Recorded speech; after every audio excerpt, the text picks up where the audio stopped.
This is a story my grandmother told me that happened in the countryside where I grew up long ago.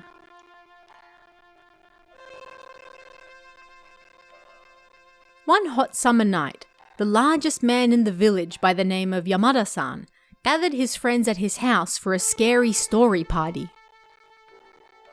They were going to play Hyaku Monogatari, so they prepared 100 candles, and they would tell 100 stories, one by one, blowing out a candle as they went, until the 100th, when a real ghost was said to appear. It was an ancient way of communicating with the dead.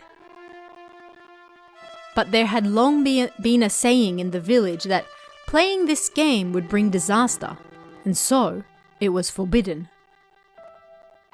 But Yamada-san loved games, and he always gathered his friends for haiku or tea parties. He wanted to try something different this time, and so they decided to try out the forbidden Hyaku Monogatari. There was one who opposed this idea, but everyone picked on them for being a coward, and so there was no more dissent. And so, the usual people gathered at Yamada-san's house for a party. Oh? Osayo-chan, are you still awake? Why don't I take you down to the river to play next time, Yamada-san had a cute 5-year-old daughter by the name of Osayo. She loved people, and people loved her. Father, why is everyone here so late at night? Listen, Osayo, the adults are about to have a very important conversation, so you must go to bed. I want to stay awake with you all. No, quickly go to bed. Of course, he couldn't tell her the real reason, so Yamada-san had his wife put their daughter to bed. Seriously, she's so cute, I wish she was my own child. No, you leave her alone. Yamada-san's daughter, honestly, was the cutest thing he'd ever seen, and he loved her dearly. Once preparations were finished, it was time to begin the game. The idea of extinguishing the candles one by one worked well. The room gradually got darker and darker, and the mood grew with it. Suddenly, the sliding doors slammed open. Uah! Even Yamada-san was surprised, but calm soon returned to his face. It was Osayo who had opened the doors. Father, let me play too. She was holding a toy ball in hand, perhaps still half asleep. My, what a troublesome girl you are. Come on, back to bed with you. The tense atmosphere that had been building was broken, and everyone became more relaxed. Not even Yamada-san can get angry at her, haha. Sorry, that came out of nowhere. Well then, let's continue. The game started once more. They struggled to match their original rhythm, but once they had told another 4 or 5 stories, that taut tension once more filled the air. As the still night wore on, only the voice of the storyteller filled the dark, quiet room. I'm starting to feel a little cold. I've had goosebumps all this time. Maybe we really should stop. More and more people started to mutter in the intervals between stories. The atmosphere in the room was starting to change. How about it, Yamada-san? We've enjoyed more than enough scary stories by now, so why don't we end it here? No.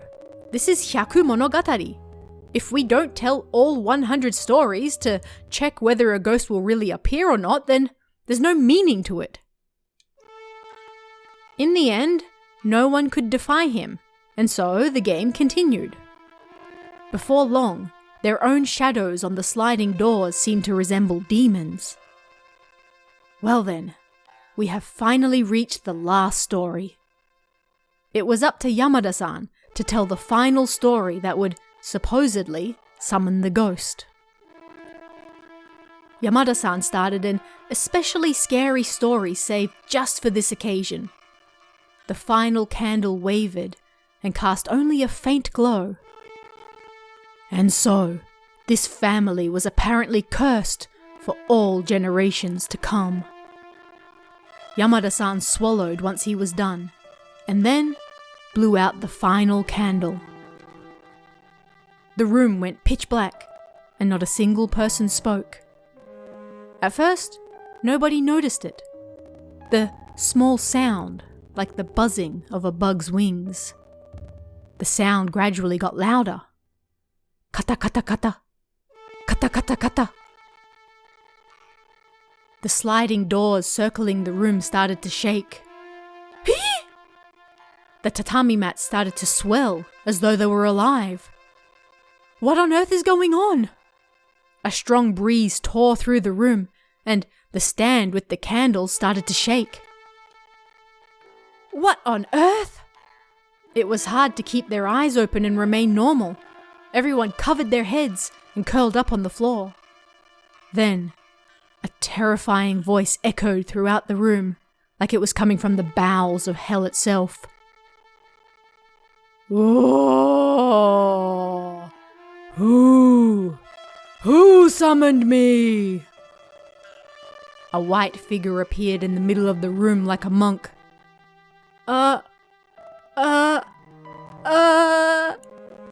Yamada-san could barely speak. His friends started chanting, muttering, and crying. The large white figure inspected each and every one of them. Was it you? Or you? Then a small figure entered the room. Father, what are you doing? It was Osayo-chan. Don't come any closer! Osayo! Stay away! The white figure then spotted her. Was it you? Yeah! They heard Osayo-chan's young scream. No! Yamada-san finally screamed. But it was too late, and the vengeful ghost grabbed the girl's unconscious body and flew outside with a fearsome scream. Oh no! The ghost stole Osayo-chan! The ball she had been holding rolled along the ground. Everyone came back to their senses and started searching for her. Nobody was sure who called them, but before they knew it, the entire village was out in force trying to find her. As the sky started to brighten in the east, they found Osayo-chan's completely unrecognizable body on the outskirts of town.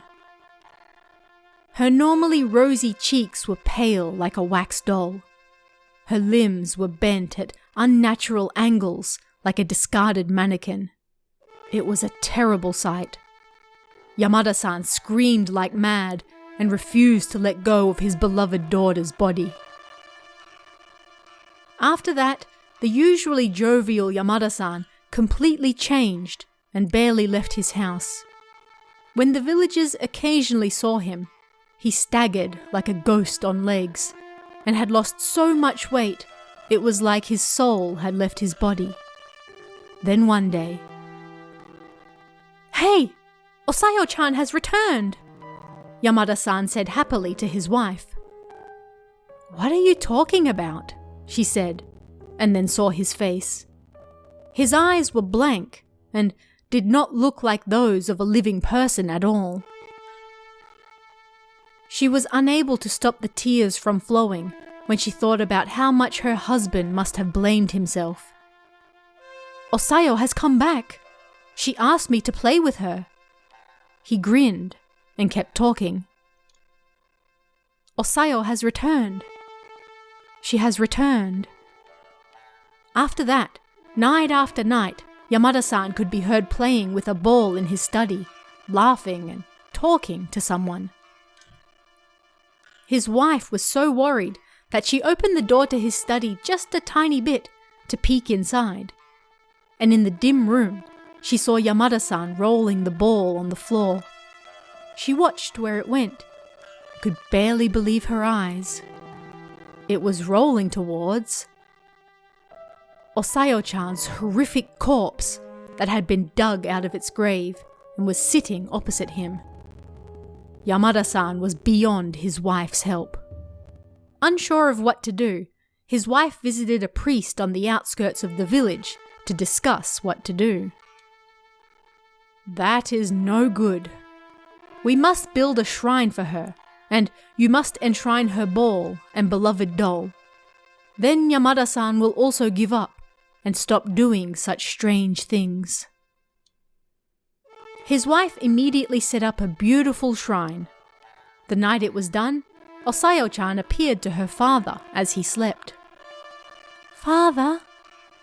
Father? Father, thank you for building me such a beautiful shrine. But please play with me 3 more times without telling anyone. Then I can safely move on to the next world. My ball and doll are right there, so come to the shrine at midnight, okay? Please, Father." "Oh, of course." The following night, and the night after that, Yamada-san went to the shrine and played with Osayo. However, on the morning of the 3rd day, he passed away. Perhaps because he had not eaten much these last few months. He was unable to keep his promise to Osayo-chan. What a sad story. My heart hurts when I think about Osayo-chan and Yamada-san. I forgot to mention it, but apparently anyone who hears this story will soon receive a visit from Osayo-chan. Night after night. But for those who hear this story, if you play with Osayo-chan for 3 days without telling anyone about it, then you'll apparently be okay. To you, who has now heard this story, make sure you pray before Osayo-chan's shrine, okay? Leave the main hall and go outside. And at midnight, for the next 3 days, go to the shrine and you will see Osayo-chan. Do so before the 40th story. Otherwise,